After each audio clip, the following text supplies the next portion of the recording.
एक है वो क्रॉस ओरिजिन रिसोर्स के बारे में है, कैसे अटैक होता है उसके रिगार्डिंग। क्रॉस ओरिजिन रिसोर्स, अब क्रॉस ओरिजिन में आपको अंडरस्टैंड करना है तो उसके लिए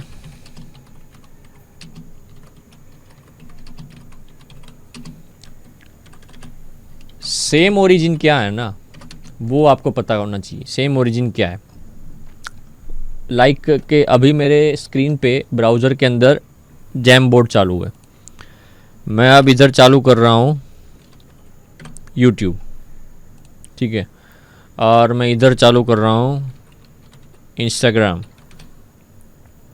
ठीक है। सो सेम ओरिजिन का कंसेप्ट ये है कि पोर्ट नंबर, डोमेन नेम ये सेम होना चाहिए, और HTTPS प्रोटोकॉल जो सेम बोलते हैं। जैसे मान लो कि सेम ओरिजिन पॉलिसी में क्या है, HTTPS ये डोमेन नेम और साथ ही साथ किस पोर्ट पे रन कर रहा है वो, ठीक है। ये तीन चीज़ें अगर दोनों टैब के अंदर सेम हो तो सेम ओरिजिन पॉलिसी में कहलाता है, अदरवाइज क्रॉस ओरिजिन में।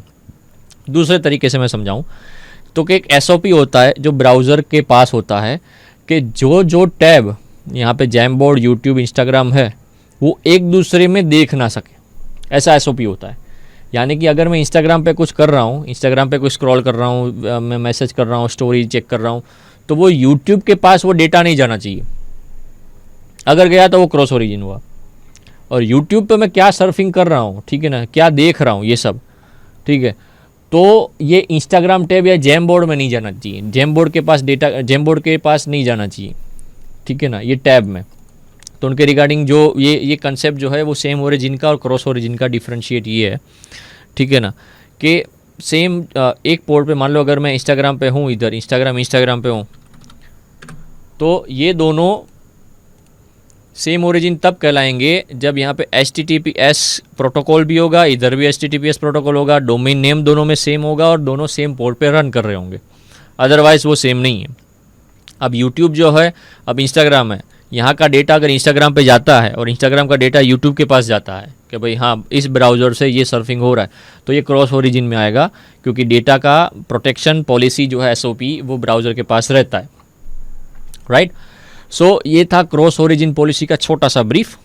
आगे बढ़ते हैं, शुरुआत करते हैं। मेरे पास है एक लिंक, वहाँ से ही हम जाएंगे।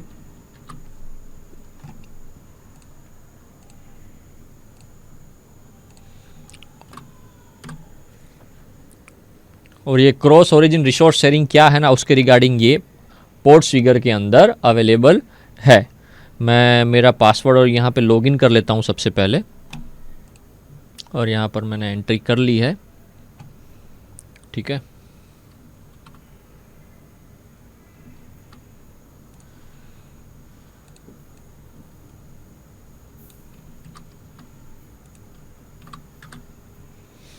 ओके,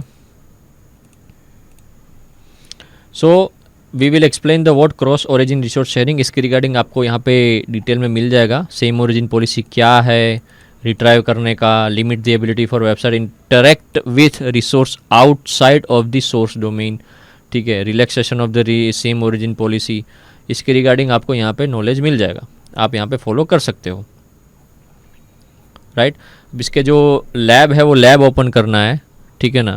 तो कोर्स के अंदर हम जाएंगे, लैब्स के अंदर बेसिक रिफ्लेक्शन ओरिजिन अटैक, उसकी भी मेरे पास लिंक है जहाँ पे हम इसको ओपन करेंगे। ये जो लैब है उस लैब को हमको एक्सेस करना है, ठीक है। यहाँ पे बाय डिफ़ॉल्ट क्या होगा, you can log into your own account using the following credentials, WINER, winner, winer जो भी है, और पीटर। अगर मैं इसको एक्सेस करूँ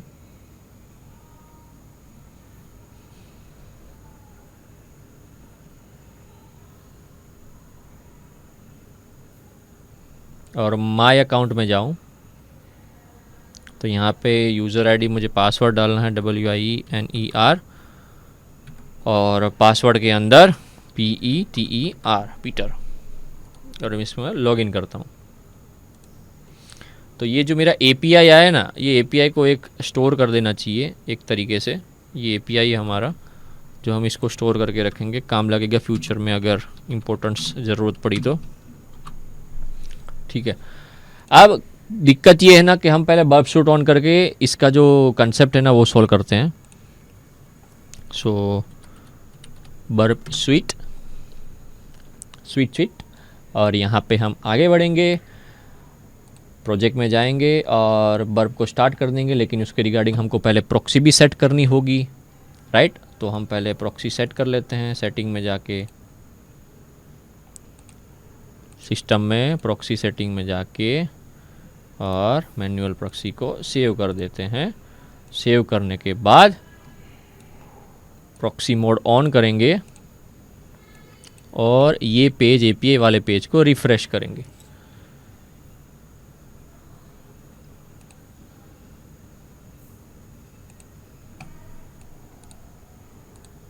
हम यहाँ पे ब्राउज़र बर्ब का ऑन करके उस पर काम करते हैं। ओके, सो बर्ब ऑन करके जब आप एपीआई वाले पेज को रिफ़्रेश करोगे तो बर्ब के पास एक रिक्वेस्ट आ जाती है। ये रिक्वेस्ट को आपको क्या करना है, रिपीटर पे सेंड कर देना है। रिपीटर को जैसे ही सेंड करोगे और आप रिपीटर पे जाके चेक करोगे तो यहाँ पे आप देखोगे सेंसिटिव इन्फॉर्मेशन जैसे सेशन है, ठीक है ना, और कुकीज़ है, ठीक है। तो अब मैं इसको सेंड करता हूँ तो रिस्पॉन्स में क्या आता है ना वो चेक करते हैं कि यहाँ पे कोई सेंसिटिव इन्फॉर्मेशन है कि नहीं। ठीक है, सेंसिटिव इन्फॉर्मेशन मतलब लॉगिन आईडी, पासवर्ड और सब अकाउंट,